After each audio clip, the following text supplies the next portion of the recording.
जय माता दी दोस्तों। यदि आपको भी माता का बुलावा आया है और आप भी निकट भविष्य में श्री माता वैष्णो देवी की यात्रा की तैयारी कर रहे हैं तो मेरा यह वीडियो आपकी काफ़ी मदद करेगा। माता वैष्णो देवी जम्मू के कटरा में स्थित है।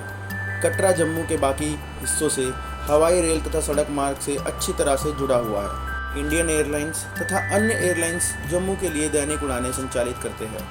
नई दिल्ली से उड़ान का औसत समय लगभग 80 मिनट है। कटरा तक रेल मार्ग से भी पहुंचा जा सकता है। जम्मू कटरा देश के अन्य हिस्सों से ब्रॉड गेज पर जुड़ा हुआ है और देश के विभिन्न हिस्सों से कई यात्री ट्रेनें चलती हैं और कोई भी नई दिल्ली से रात भर में जम्मू कटरा पहुंच सकता है। ट्रेनों की सूची, उनके शेड्यूल और बुकिंग की स्थिति भारतीय रेलवे की वेबसाइट पर देखी जा सकती है। आप ऑनलाइन बुकिंग भी कर सकते हैं। कटरा सड़क मार्ग से भी देश के सभी हिस्सों से जुड़ा हुआ है। राष्ट्रीय राजमार्ग संख्या 1A जम्मू से श्रीनगर की ओर जाता है। जम्मू और कटरा के लिए सभी प्रमुख उत्तर भारतीय शहरों से नियमित बस सेवाएं उपलब्ध है। कटरा में रुकने के लिए श्री माता वैष्णो देवी ट्रस्ट के यात्री निवास स्थल है, जिसे आप ऑनलाइन रजिस्ट्रेशन के द्वारा बुक कर सकते हैं। इसके अलावा आप प्राइवेट होटल्स व धर्मशाला भी ले सकते हैं, जिनका किराया 500 से 2500 रुपये तक होता है। बाकी आप अपनी क्षमता तथा रहन सहन के हिसाब से कर सकते हैं। कटरा में खाने पीने की भी काफ़ी अच्छी व्यवस्था है। यहाँ आपको देश विदेश के सभी राज्यों के जायके खाने में मिलेंगे, जिसके लिए आपको प्रति व्यक्ति 80 से 200 रुपये तक देने पड़ सकते हैं। कटरा पहुंचकर आपको सबसे पहले अपनी यात्रा का रजिस्ट्रेशन कराना होता है, जिसके बिना आप यात्रा शुरू नहीं कर सकते। कटरा में 2 यात्री पर्ची काउंटर है, दोनों ही ओल्ड एवं नई बस पार्किंग के साथ है। यात्रा रजिस्ट्रेशन आप ऑनलाइन भी करा सकते हैं। यात्रा रजिस्ट्रेशन बिल्कुल निःशुल्क है। रजिस्ट्रेशन के बाद आप 2 तरीकों से यात्रा प्रारंभ कर सकते हैं, पैदल तथा हेलीकॉप्टर से। यदि आप हेलीकॉप्टर से यात्रा करते हैं तो आपको हेलीपैड की तरफ प्रस्थान करना होगा, जो कि आपको सीधा सांझी छत तक ले जाएगा। हेलीकॉप्टर का किराया प्रति व्यक्ति 1800 रुपये एक साइड का है। हेलीकॉप्टर की बुकिंग आप केवल श्री माता वैष्णो देवी श्राइन बोर्ड की साइट से ही करा सकते हैं। पैदल, घोड़ा तथा पालकी से सफ़र करने वाले यात्रियों को दर्शनी द्वार की तरफ जाना होता है। दर्शनी दरवाज़ा यात्रा का प्रवेश स्थल बस स्टैंड से लगभग 1 किलोमीटर की दूरी पर है, जिसे दर्शनी द्वार के रूप से जाना जाता है। माना जाता है कि माता वैष्णो देवी ने इसी स्थान पर बालिका के रूप में पंडित श्रीधर जी से मुलाकात की थी। यहाँ से त्रिकूट पर्वत का पूरा नज़ारा दिखता है। यह यात्रा का पहला दर्शन है।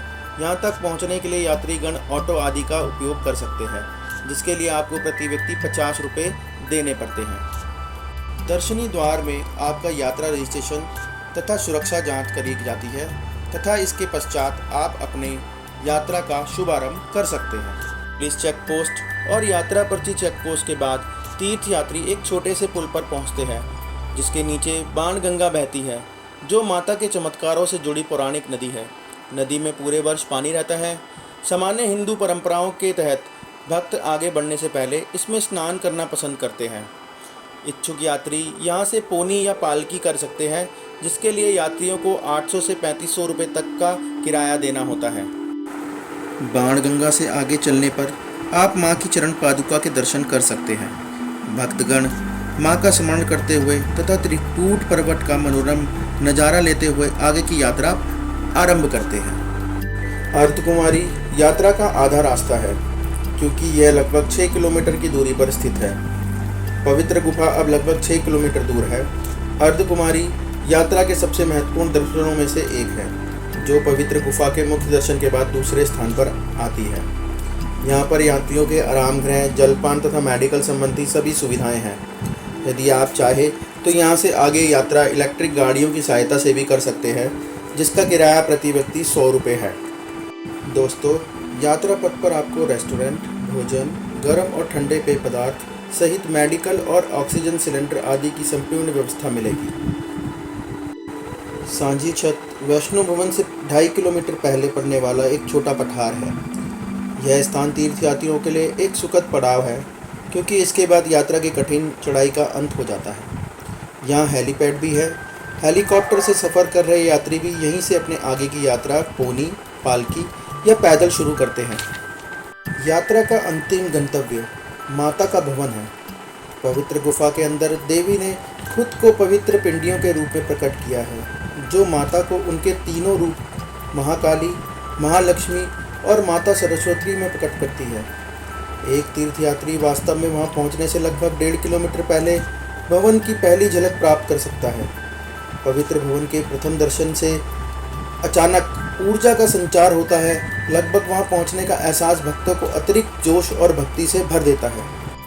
माता वैष्णो देवी के दर्शनों के पश्चात तीर्थयात्री बाबा भैरवनाथ के दर्शनों के लिए आगे बढ़ते हैं। भैरव मंदिर माता के भवन से 2 किलोमीटर की दूरी पर स्थित है। आप भैरव मंदिर की चढ़ाई इलेक्ट्रॉनिक ट्राली से भी कर सकते हैं, जिसका किराया प्रति व्यक्ति 100 रुपये है। मान्यताओं के अनुसार जब माता ने भैरवनाथ का सर काटा था तो वह जिस स्थान पर गिरा था वहीं भैरव मंदिर की स्थापना की गई थी। जब भैरवनाथ ने माता वैष्णो देवी से अपने अपराध की क्षमा मांगी, तब माता ने भैरवनाथ को वरदान दिया था कि जो भी भक्त मेरे दर्शनों को आएगा वह तेरे दर्शन भी जरूर करेगा, तभी उसकी यात्रा सफल होगी। आज भी श्रद्धालु माता वैष्णो देवी की यात्रा पूरी करने के बाद भैरवनाथ की यात्रा ज़रूर करते हैं। दोस्तों, आशा करता हूँ आपको यह जानकारी अच्छी लगी होगी। धन्यवाद। जय माता दी। आपकी यात्रा सुखद रहे।